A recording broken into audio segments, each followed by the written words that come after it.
MPC Guest Author Series event. I'm Henry Marchand of the Creative Writing Program, and it's my pleasure to usually do the stand-up here before our guest comes up. Tonight was supposed to be Brandy Carey's turn. She's teaching our poetry workshop this semester. But Brandy fell ill and has apparently the flu, which her children have had, so go figure. How does that happen? But she sends her best and wishes she could be here with us. It's my pleasure tonight to introduce a poet whose work has really come to impress me for its clarity, as well as its technical skills and its depth of detail. I tend to like poems that I don't have to think too much about what did I just read after I read them. And I don't have that experience with Tami Haaland's poems. Tami writes about stuff, and when you listen to her poetry, when you read her poetry, it's an immersion in a sharp, very keen level of perception and observation that has both physical vividness and true emotional power. That's the things I go to poetry for, personally. So it's a very rewarding read for me. Before we get started tonight, I have to do the ritual thanks of people who make these things happen. I sometimes feel like it's all me, but it's not all me. I have to thank Michelle Brock in the Humanities Division office, and I have to thank Diane Boynton, the always supportive and ever resourceful chair of the Humanities Division, as well as Beth Penny in the English department, the Creative Writing Program, the MPC Foundation, Monterey County Weekly, which helps us to advertise, and a woman named Jeanette Haxton, who does our public information work. She created the lovely posters that you see for our events, and she prints the tickets, designs and prints the tickets. She creates the ads that go into the weekly and such. So all of these people are invaluable in making these events possible for us. These events, which I think truly enrich our campus community and complement the work of student writers in our classes. That's what it's all about. How do you learn about writing? Well, there's three ways. You read, you write yourself, and you take every opportunity you can to hear and learn from other writers. And that's the imperative behind this guest author series. It brings writers of value, writers of worth to campus, who you can listen to and enjoy and learn from if you yourself are a writer or are thinking about trying this writing thing. Our guest tonight is singularly qualified to do that for you. In addition to being a poet, Tami Haaland is a teacher. She teaches at Montana State University in Billings, where she is also now the chair of the Department of, get this, English, Philosophy, and Languages. Put all that on your plate, and be a poet, and be a teacher. And she comes to us also as the Poet Laureate of the state of Montana. And we had a conversation in the afternoon class today about what that means. I'll let Tami speak to it if she wants to, or if you want to ask her about it when her reading is done. I took some advice from a redoubtable poet named Robert Pinsky, who was here a few semesters ago. Robert Pinsky, a former national poet laureate. I don't know if there's a pecking order, you have to bow to him or anything, but he was national poet laureate at one point. And he said when he was here that the true vehicle of a poem is the human body. That you don't fully own a poem, you don't fully understand a poem until you read it aloud yourself. And you feel it resonating in your bones, and you hear your own voice coming back to your ears.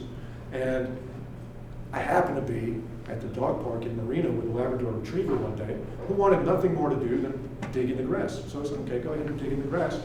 I'm going to read this book aloud. And I took breath in every room, and I read every poem in it aloud to myself.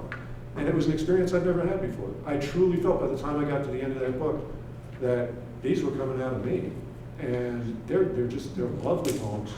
And if you do that for yourself with Tami's work and any other poets, you'll find something very different happening as you read more and more poetry aloud for yourself.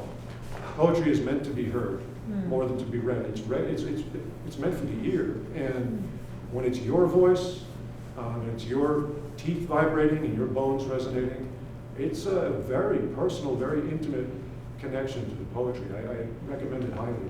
And ask you to join me in giving a warm Monterey welcome to Tami Haaland.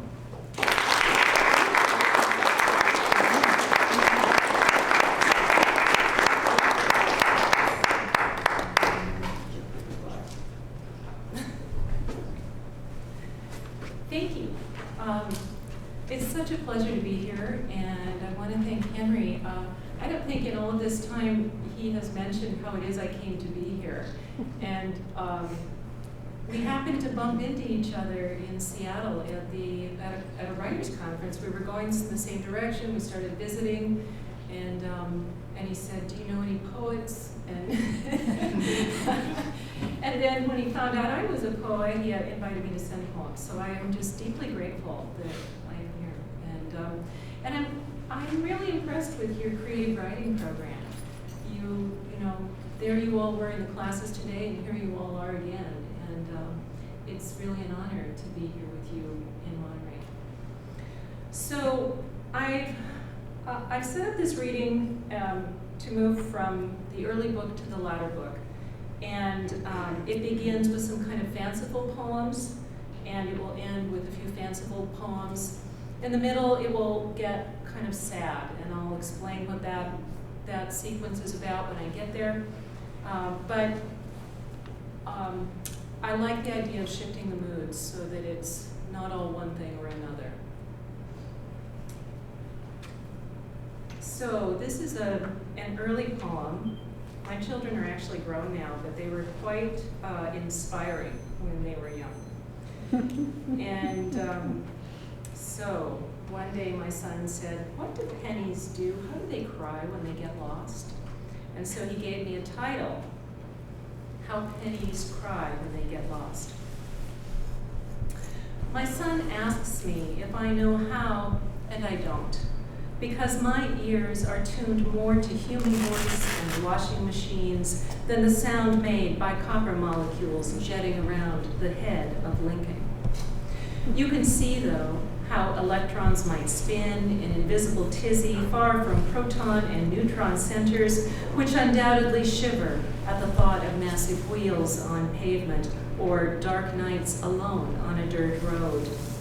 But I tell him, if the molecules could raise their volume, and if we could listen for the minute cry of coppery clanging, or even magnify the sound with some metallic instrument designed for that purpose alone, well, maybe someone close to the ground, like my son, could hear the tiny vibrations rising dimly in the dark, and in that way, a penny might be saved.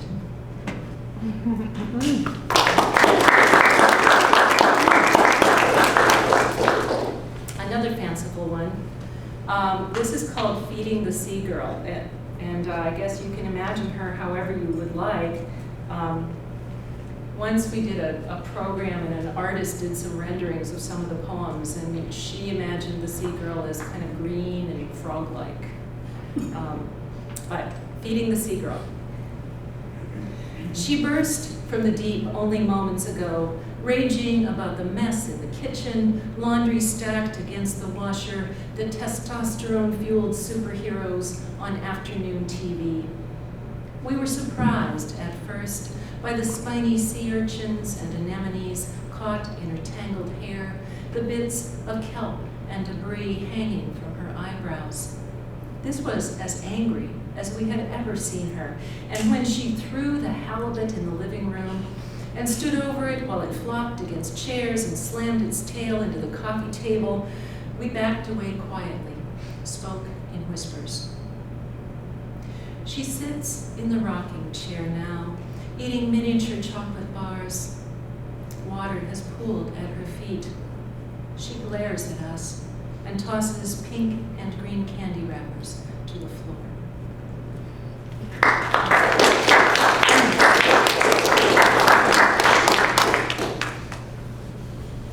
And it's okay, you don't have to clap after every one. This one is called Lecture, and it's it makes many references. We've talked some in the last couple days about the importance of reading, and there are a lot of allusions to reading or to various works of art or literature in this poem.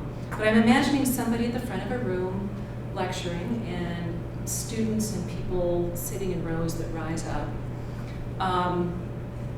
There are references to Van Gogh and to James Joyce. There is a reference to a 19th century novelist named George Eliot. And in this famous book called Middlemarch, she talks about how you can't take in all of the things that you notice in the world. If we were able to do that, if we were able to take in everything, we would go mad. And what she talks about is the squirrel's heartbeat, that it's really lucky we can't hear it. Because if we could hear that, we could hear so much, and it would overwhelm us. So there's a reference to that. There's a reference to Paradise Lost. In the first book of Paradise Lost, God has just hurled all of those fallen angels into hell, and they're writhing about and kind of waking up and getting their bearings. It's just a fabulous, fabulous read. And there's a reference to Theodore Radke, who we talked about in one of the classes. It is purported that he spoke to plants in various stages of his life. So anyway, it's kind of a fun poem, at least I hope it is, but there are a lot of people to keep track of, so I'll try to read it slowly and hopefully this works. Lecture. Okay, so it's the voice of the woman standing at the podium until it becomes other people's voices. For me, the spirit world is very real. She stands at the podium, looking at rows of students above her.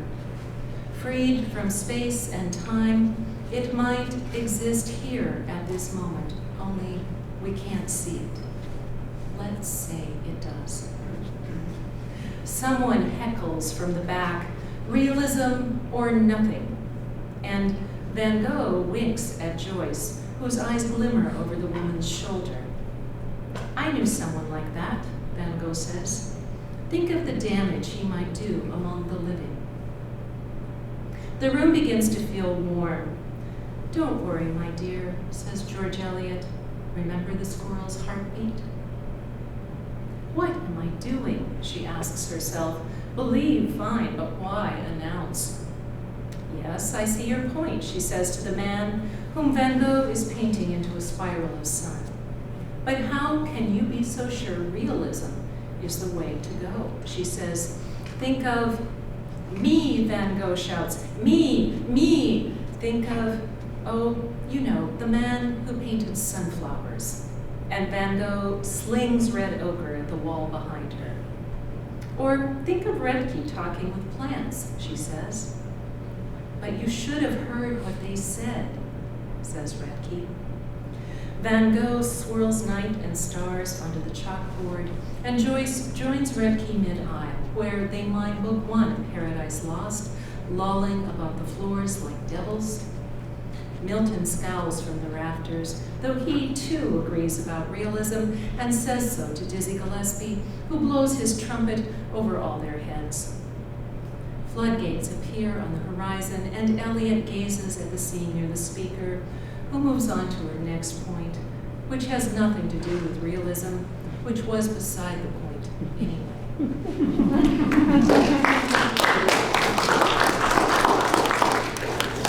Okay, now something a little simpler. Yes. Yes, that one was a bit much, wasn't it? This one's called Lipstick. I wonder how they do it.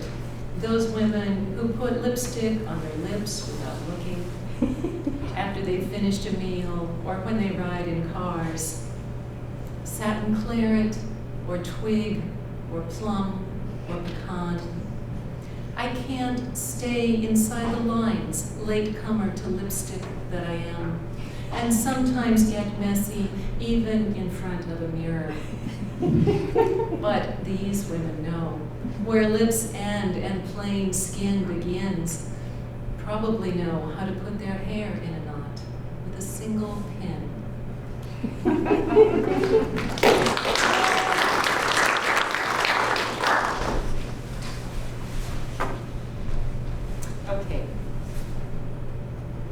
This is a poem I read today in class, so forgive me for reading it again. It is called Gold-Eye Vole.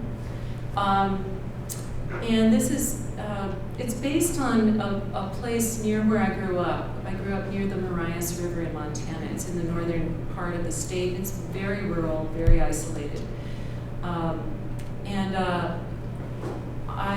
I tried to write about my experience of being in this place and found myself falling into cliches. And so one day I was walking along a deer trail and I just started naming things that I knew from this world. And it helped me create this poem. A goldeye is a fish that we would catch out of this river.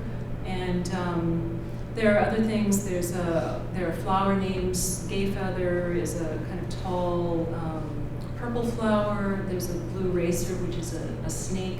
There are teepee rings. So there are many individual items in this poem. But it helped me get to a place where I could speak about that land in a way that felt right to me. Gold-Eye Vole.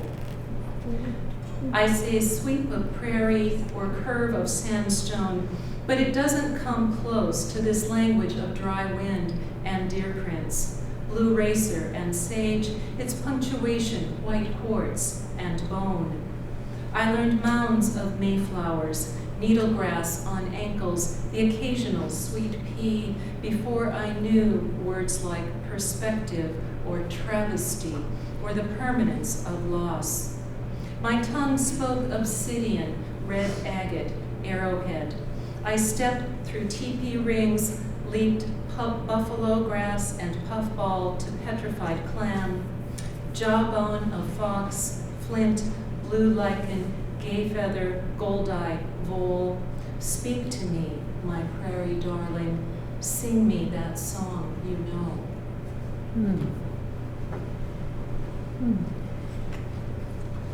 And then just two more from this book. These are pretty simple little poems.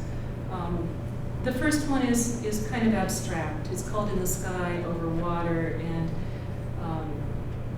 it's a desire to be like a musical note, which sounds sort of strange, but it's a very quiet little poem. In the Sky Over Water. She is a thin, clear note in the sky over water. Until the song is through, she is sound, not flesh. It would be so easy to arrive, to become the last note, and then the echo before silence. But she wants to be what lasts and does not last, not the last note, but the one before.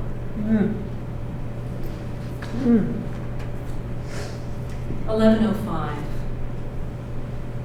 This is my tired poem, when the ash leaves turn and willows by the river sift theirs to the ground. This is my turning in poem, my singing poem, about the dog curled into old blankets and cats rattling dishes in the sink. This is for sleep, for you who have begun to sink into the deep water of dreams, where I am swimming to meet you in tall weeds, and we wait for the next big fish. This is my swimming poem, when we rise to its belly, hold to its spiked fins, and follow it into the open waters of this lake.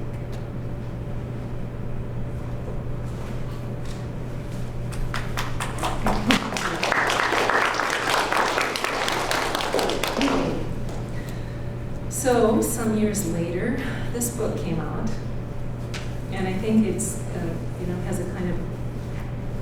has a different feel to it, to be sure. The first poem in the book is called Liar, so I will just start there. And it's really a poem about stories and where we find stories and how we make stories. Liar. He yells it before she slams the car door. I'll walk home, she says to the closed window. We finish her story in our own car. In my version, she'll go to the corner, he'll speed around the block, feel guilty, return, and insist she get in. In Arena's version, he'll go where he's going. She'll have to get there another way, hitchhiking maybe, or a long walk. The ending is the same, and we both know it. The way we know there are only so many stories, perfectly formed, and they enter us each time in shadowy variation. Or maybe there are as many stories as stars, and we don't see them until long after they begin to shine, our recognition that dim. It's summer. Our windows are down. This is earlier in our lives, and the wind whips our long hair. We're the kind of women they joke about, another kind of story, the blondes so dumb. But we are smart enough to guess how this story will end for the girl, smart enough to know that if we keep on driving, maybe there's a better version up ahead, just waiting to pull its comb through our tangled hair.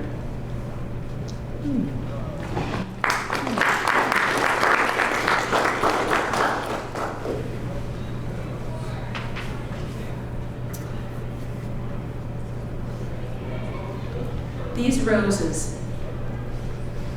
I've been lazy this year, leaving old flowers at the edge of the bed.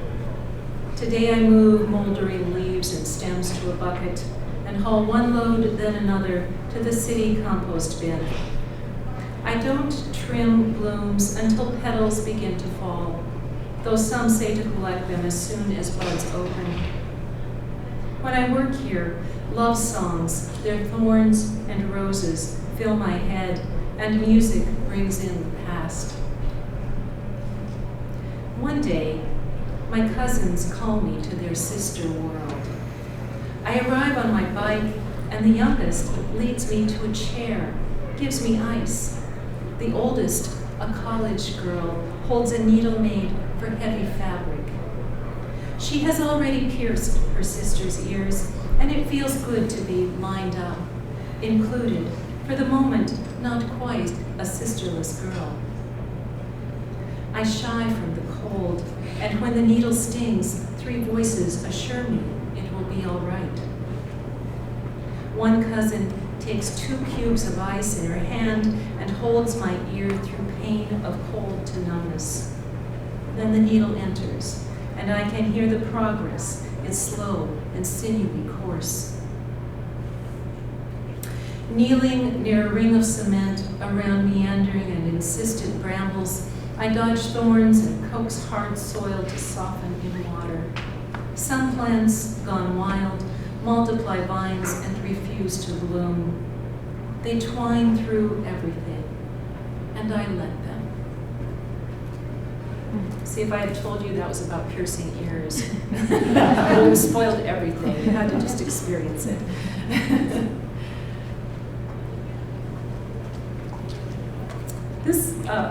This poem was based actually on a photograph. Little girl. She's with Grandma in front of Grandma's house, backed by a willow tree, gladiola, and roses. Who did she ever want to please? But Grandma seems half pleased and annoyed. No doubt Mother frowns behind the lens, wants to straighten this sassy face. Maybe laughs, too. Little girl with her mouth wide, tongue out, yelling at the camera. See her little white purse full of treasure, her white sandals. She has things to do, you can tell, places to explore beyond the frame. And these women, picking flowers and taking pictures, why won't they let her go?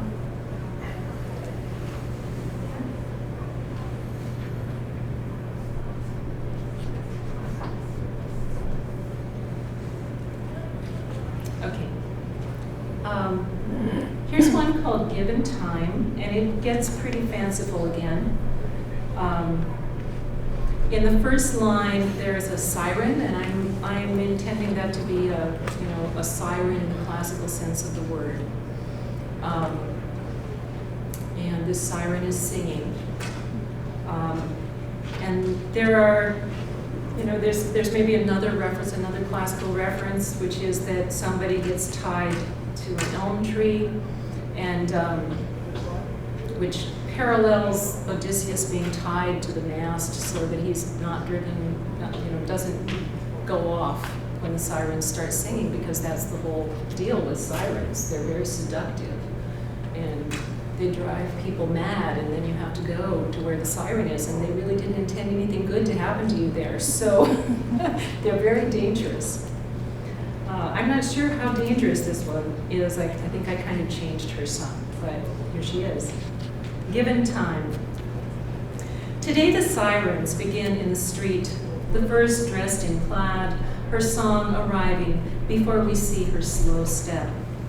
Then others, each with her part. Their procession passes the house, then again, inviting us to step outside.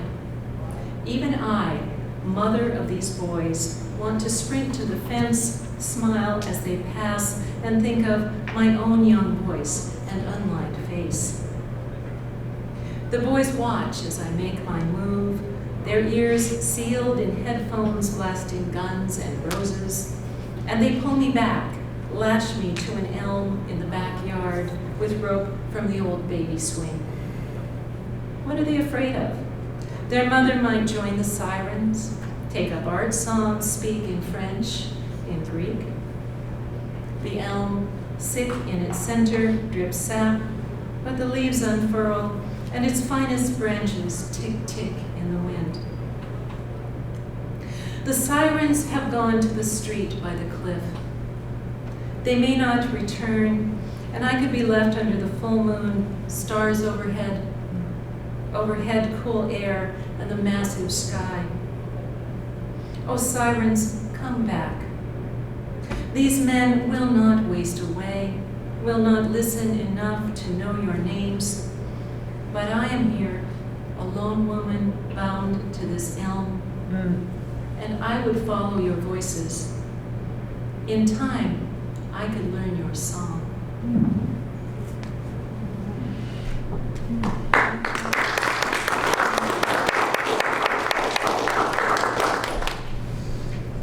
I'm going to read a sequence and then follow it with some lighter poems. This is a sequence called Inquest. And I served on a coroner's jury quite a few years ago to determine if a man who had committed suicide in jail had actually committed suicide, or if there was some reason they should investigate further. It was a very brief process, as juries go, maybe half a day, filled with emotional dissonance. And what I ended up doing, this is in no way me recounting what happened in that event, but there were a few key details that seemed so significant, and what I was trying to do was discover the voices involved. So this is an 11-part sequence. Each part is very short, and they're in different voices. So you'll hear parental kinds of voices. There are some voices that really represent the state. I don't know if any of you have served on juries or done those sorts of things, but you get this summons in this very official language. And there are voices of the juror and the jury collectively. And I don't label them. What I've done is give each section a title. So hopefully the narrative sequence is apparent. And it begins with penmanship. 1. He chewed the end of his pencil, sometimes bit the eraser almost off. We'd tell him to stop and get to work. He'd sit at the kitchen table, feet dangling, copied in his penmanship book. When we came in after the shop closed, we could tell he'd been up to something. He was old enough, we didn't ask. Maybe should have. And then the laughter, the charm. He made us feel like he was the best boy. Lucky then. But what could we have done, and when? to have it back. 2. Now this. Who would have been ready? Given 5 or 10 more years, how many would have prepared? Except for those with foresight, no one knows. You and I, for example, are forever at the kitchen table, reading the paper, sipping coffee, until the next thing happens, and we look up in surprise. 3. The nurse's story. No one could have gone into the cell. I went with clothing, with pills and water. No one could have opened the door, automatic, closed from below. Who could have gone in, tied his neck to the bar below the desk, raised his feet to the bed to keep his throat down? No one could have done this. Who could hang a man if he didn't want to be hanged? No one opened the door. No one had a key. No one tied the sheet. 4. Paperwork. It's all about getting you into the filing cabinet. Sure, we're sorry, but kill yourself and everything after that is mop-up. Make sure no one killed you. Make sure you did it yourself. Make sure you died as the coroner said. 5. A day and then another. That's what we had and all we hoped for. It was easier if we didn't think future or years from now. Do you remember that time at the creek? How we stood in wind-blown apple blossoms? It's what happiness ever amounts to. 6. Wind. Reminds you what you've forgotten or never done. Branches could topple, tree roots give way. Close the door, you hear ghosts. Bills, calls, always something coming. Worse, what slips away. 7. The verdict. It isn't what you think, but what does that tell you? You nod your heads, line up your notes with donuts and coffee. You've seen the pictures, the autopsy report. You know how capillaries explode in the head when air and blood can't circulate. A soft ligature, they said. That's one truth. And the paperwork, another. Syringes on the floor, efforts to revive, automatic defibrillators assessing the chest. You can hear it 20 times, but you can't see what you need. They say in those last minutes, he wrote the alphabet, capital first, then lowercase, a steady hand. No one can say what it meant. 8. Fury. Better to be bitten by a snake than this, to fall from a mountain or have a cougar grab him by the throat. More reason in that, more sense. Better a bear in spring, a river over boulders. Better disease than this. 9.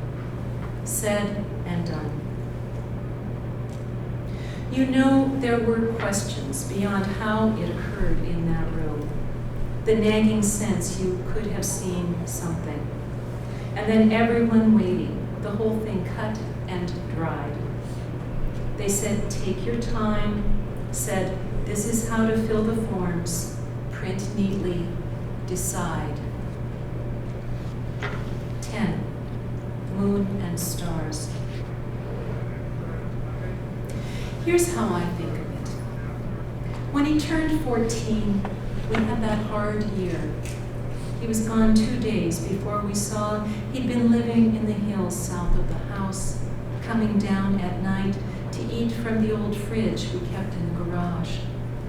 That year, when his birthday came, we were happy despite his sullen looks and sad face.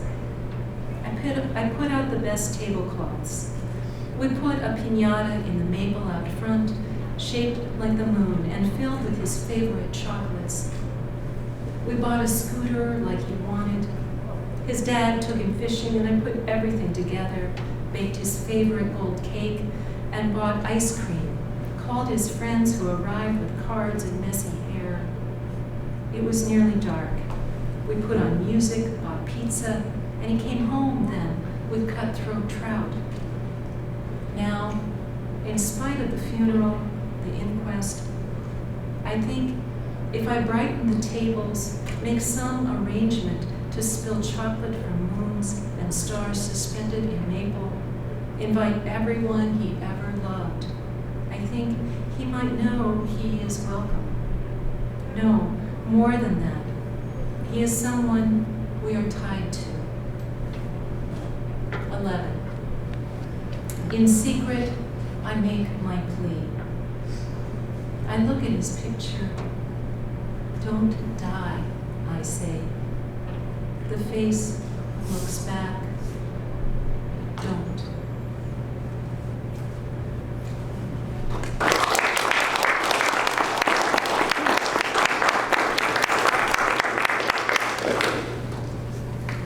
Okay, so I'm going to read 4 more poems.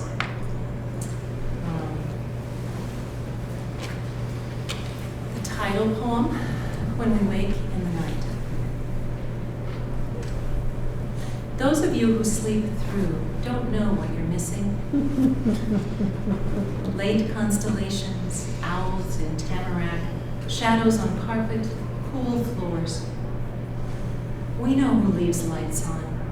We know when the morning paper arrives, how the carrier idles her car, parks, walks 3 houses, and goes. In the dark, the leaden feeling of children growing away pulls for attention. The son who didn't get his swing set no longer needs one. If we sit on the porch in summer or fall, maybe we hear a gray catbird, its single descending call over water. It likes sumac, yellow dog, the dark.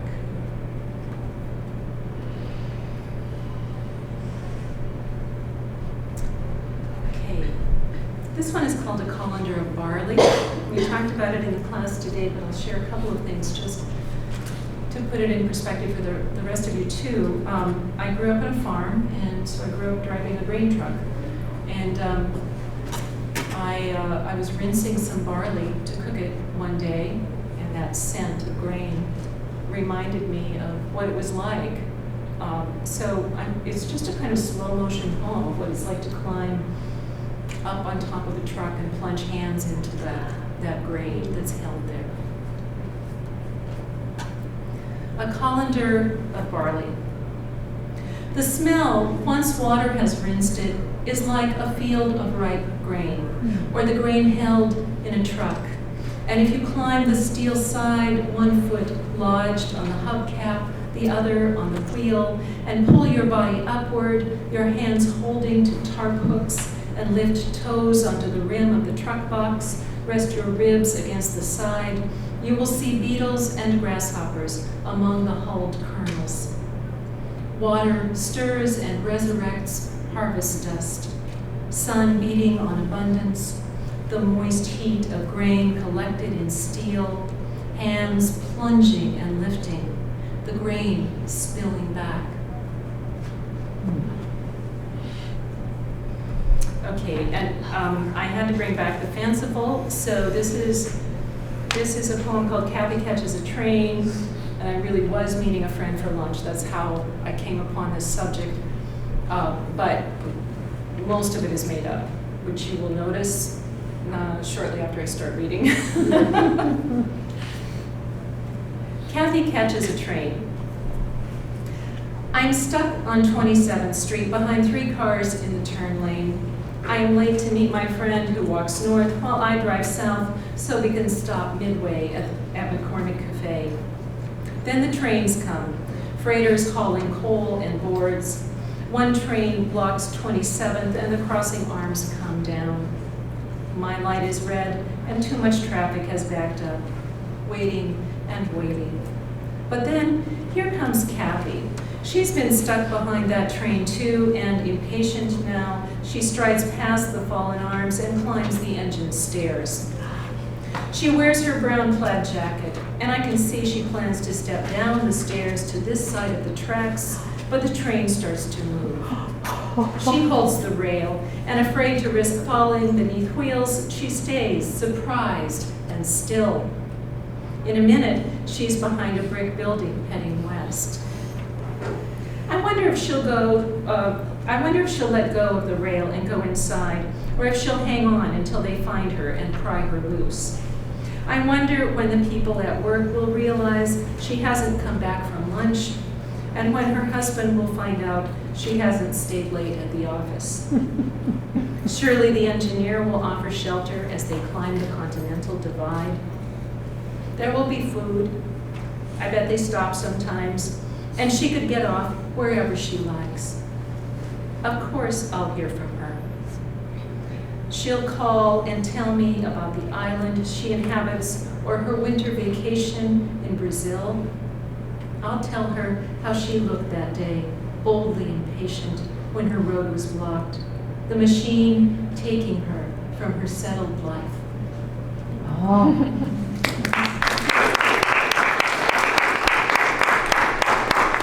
What's really funny is shortly after this, she joined the Peace Corps and she went to Suriname. So she was nearly to Brazil. I'll close with this poem. It's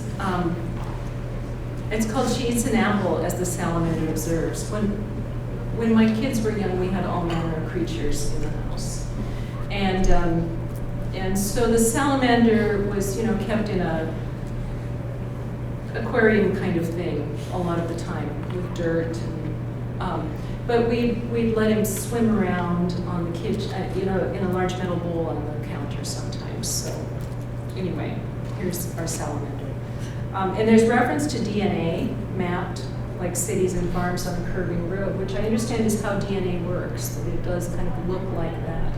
Also, it's interesting to note that, despite our seemingly vast difference from things like grasshoppers or salamanders or other creatures, the majority of DNA is still the same, as I understand, or very similar. So we're perhaps not as unique as we think we are. She eats an apple as the salamander observes. It swims in a stainless steel bowl where I might wash spinach on another day.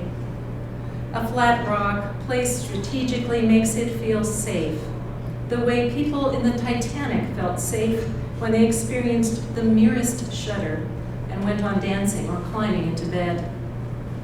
Salamanders don't eat apples that I know of, preferring insects or earthworms, but this one seems mildly interested as I bite.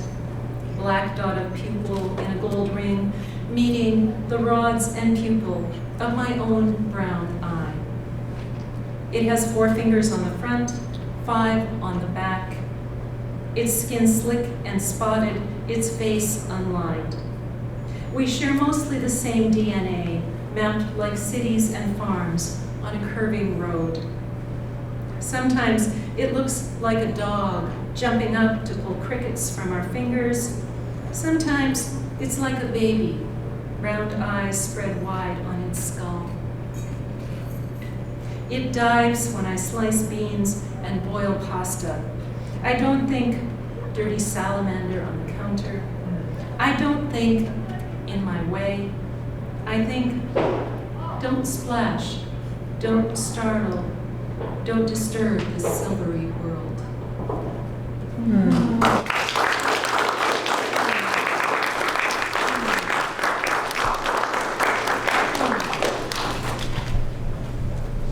Are there any questions? Yes. So there's a poem in the book, Breath in Every Room, called, I think it's Morning Song. Yeah. I'm kind of out of touch with those poems. It's like they're new to me. It's about an abusive childhood. Yeah. And I liked it because it made me very nostalgic. But there's this moment, the rescue room you got ready to pounce, and if it hadn't been for the robin in the apple branch, I might have. What does the robin in the apple branch mean? Was that like? Well, they're morning birds, they're the ones you hear first thing usually, and what I recall is that I based this on a dream, that I'd had some kind of a dream like that, and that urge in the dream to rescue. But then I woke up. One thing I like to do in poetry, you know, you could warn your reader. You could say, in my dream, I mean, I could do that, or identify the difference between what we understand to be the real world and what I'm imagining, but I sort of like to lift the barrier and let them blend, because I think in our minds that's what happens. If you track your thoughts for, you know, even a short period of time, you will see that they're very fluid and that you are free associating. And so I kind of let that happen in some of the poems. Now, I don't know if that was the best choice for that poem, but yes. What are foolish sirens in your poetry business? Oh, yeah, there was this young woman in the neighborhood with a gorgeous voice who happened to be dating my son, who was grounded. It was such an inventive way of dealing with the situation, but you know, that's the risk you take. You walk around my house singing, and I might write a poem about it. But again, you know, what happens with a lot of these poems is there is just a launching place. I mean, that was simply the launching of that poem, and all the rest of it, you know, becomes something that I've created, imagined, fictionalized. When you were first published, beyond the magazine level, so you have a book out, how was that received? I mean, Well, there are many poets in the world, yes. and how do you stand out? And why do you think that happened? I have no idea how I stand up. You know, it actually was published at an unusual time. It was published in 2001 in December, and of course September of that year was traumatic for the whole nation. And so I had part of this award, the Nicholas Roerich Award, was that you went to New York and you read at the museum there. And it was so kind of subdued and quiet, and people were talking about that. So that's one thing I remember very vividly about it. I had a few very nice opportunities. I was able to read at the National Book Festival. You know, I read around this region, or not this region, my region. Also, I think I was part of a first book panel at the Westchester Poetry Conference. So it felt very fortunate to me. What really, you know, matters, I think, in the long run is whether you just keep at it and continue.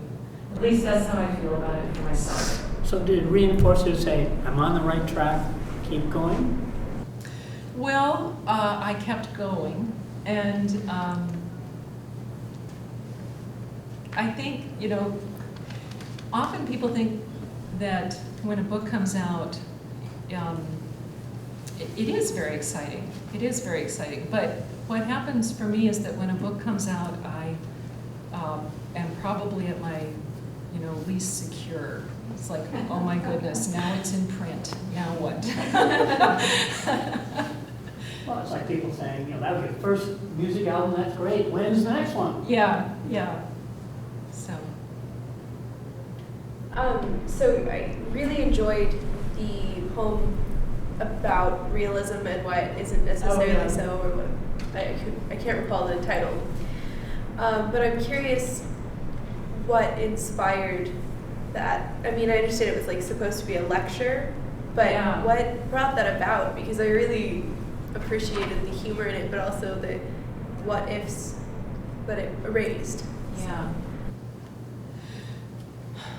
You know, that was a long time ago. I remember the specific lecture hall I had in mind, which was at Bennington, where I did my MFA program. And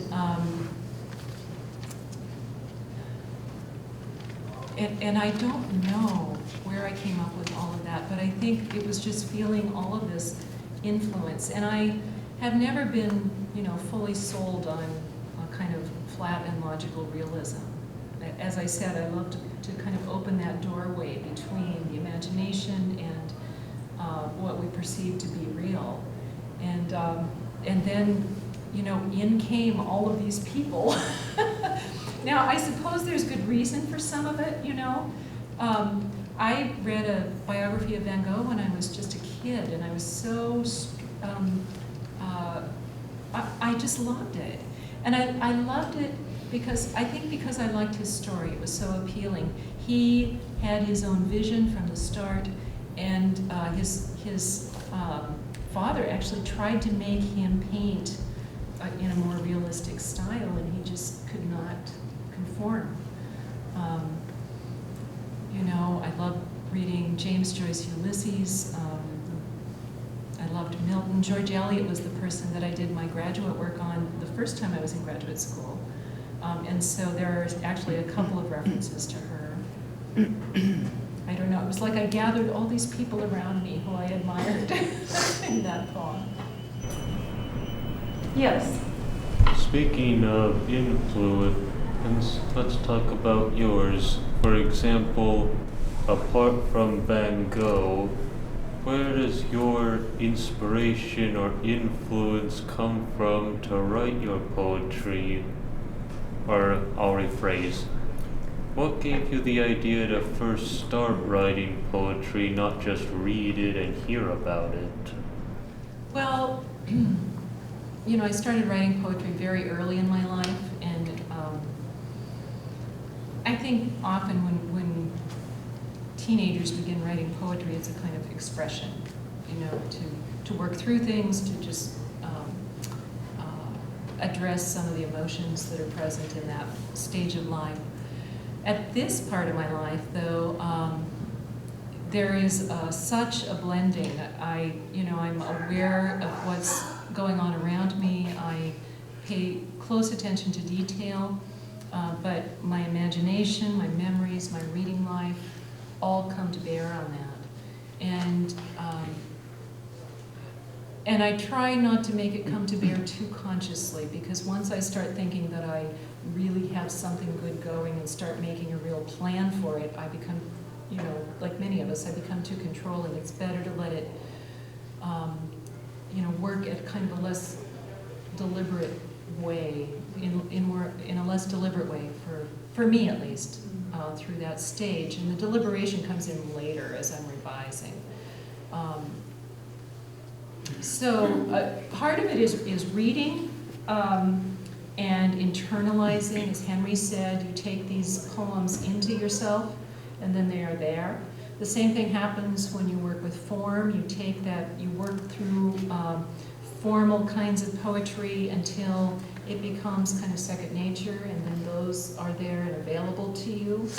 And so when something strikes you, one of those moments, that kind of spark that sets you going, then all of these things work for you, work on your behalf. Seems to me you just don't stop, keep getting better and better at what you do. Thank you.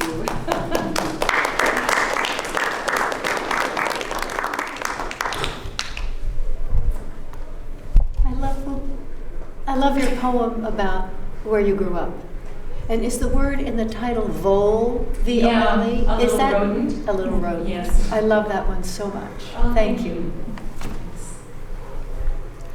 Thank you. It's so amazing to hear an accomplished poet read to me, to us. It's,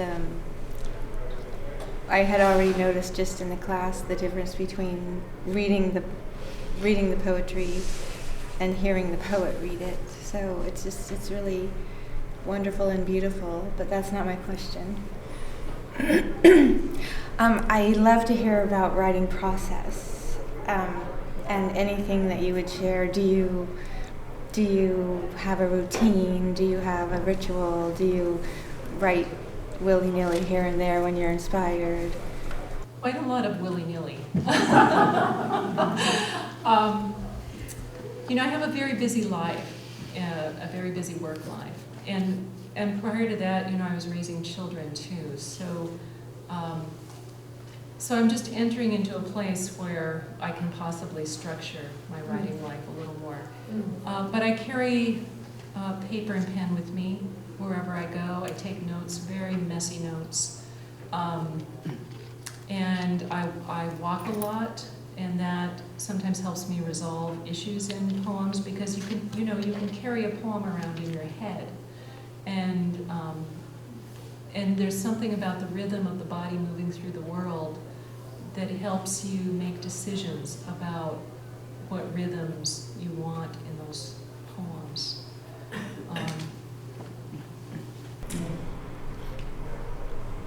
And then I revise a little, and then I let them sit, and then I bring them back, and then I can see more. So, yes. Okay, is there any, did you have your hand? How many poems do you think you've written, and then what percent are actually out there for people to look at? Oh, gosh. Probably 10% are out there. I mean, the failure rate is enormous. That's why writers make such good, workers, because we fail all the time. And we pick ourselves up and we try to problem solve and we figure out how to do it better.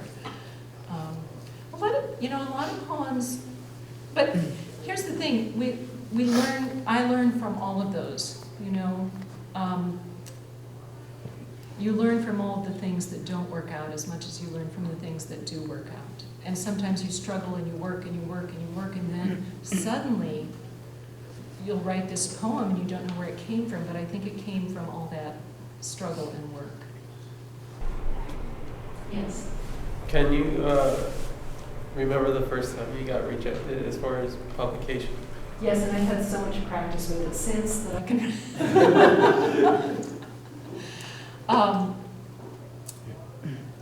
Yeah, I think so, yes. I mean, it must have been very early on, and it becomes commonplace. Some people will do things like paper a wall with their rejection slips. Back in the days when we had paper rejection slips. Yeah, you just keep marching along. So if something gets rejected, do you just if something gets rejected by one, magazine or group, whatever, do you then go, okay, this is not working, let's just try and send other stuff out to other people, or do you send that piece to other places and maybe hope that it gets picked up by somebody else? The smart thing to do would be just to keep it in the mail or to keep it submitted, I think. Revise, submit. I'm not as efficient at that whole process as I ought to be. But I think if you can do that and reassess, revise, send out, and so forth, that's probably the good way to go. At least that's what I hear from people who are really good at doing that. You mentioned during class that you had been a good writer, prolific writer when you were younger, as a teenager, early 20s, and then because of family demands and other reasons, you actually had to break off for a while. And then you came back to your writing again. Do you see a change in your style from stage A to stage B? Or do you see that you have that basic eye, and that maybe with the maturity of time, it's brought a new nuance to your poems? Well, I think you keep growing, to be sure. I was not a good writer when I was a teenager at all. I just did it, and then it was more of a confidence issue, I think, that caused me to stop writing for a while. I felt very uncertain of what I was doing and uncertain of myself writing. I still had the drive, and as I mentioned in class, I would write in just fragments, 1 or 2 lines, and I wouldn't know what to do with them. And then I ran into a poet named Olga Brumas, and I mentioned this to her, that I was writing in fragments, and she said, well, then write in fragments. Wow, what an idea. And it kind of, reassured me and set me off, and then eventually I was writing full poems again. But I think we do grow. I see quite a difference from the first book to the second, and I'm mostly interested in what I'm writing now. That's the thing about writing. You have these books, but by the time a book gets published, you're kind of through. You're through with those poems, and what's really interesting to people is what they're doing right now. Probably the biggest fear is that the new poems won't come, right? That what if you don't have anything going? So having something going is a very exciting and good thing. And then, and then also, for me at least, I've never wanted to just keep doing the same thing. I want to challenge myself to do something I have not done before. So in that sense, I guess, yes, I have changed. I hope so, anyway. Yes? Does the title normally come after you've written the poem itself? What do you think of? Both ways. I used to be so bad at titles. Frequently, I put a terrible title at the top and write the poem, but then eventually I'll figure out the right title. But occasionally this title will just happen, and then I'll know that, I've got to write a poem to go with it. So both ways. Yes? Have you ever had an editor suggest something that greatly improved a poem? Mostly editors don't suggest. But I have had, I remember one editor who pointed out to me that my writing was a little prosy at that stage, and that I should think about how to make it, more efficient, tighter, create more associations rather than be explained. And that, sometimes people will say things to you at just the right time when you're ready to listen, and it's the message you need to receive. Yes. How was it after that? Because I get that a lot too, as far as being a prose poet. But it's like, how do you synthesize, or how do you make it the poem a little bit more tighter? I think it comes with time. You just have to keep working at that and start small. I read Jane Kenyon, and that helped me quite a bit. Her poems are very tightly constructed, and I became aware when I was reading her work that she only used articles when they were absolutely necessary, for example. And, I think sometimes you learn not directly, not logically, but you learn by your exposure to a certain writer. And somehow it gets under your skin, and it's teaching you, even though you don't know it's happening. So I would say then look for writers who you think are writing in that way, that their work seems really clear and efficient and precise, nothing in excess, and just read their work. And before you know it, I think you'll know what they're doing. Okay, thank you, Tami, and thank you, everybody.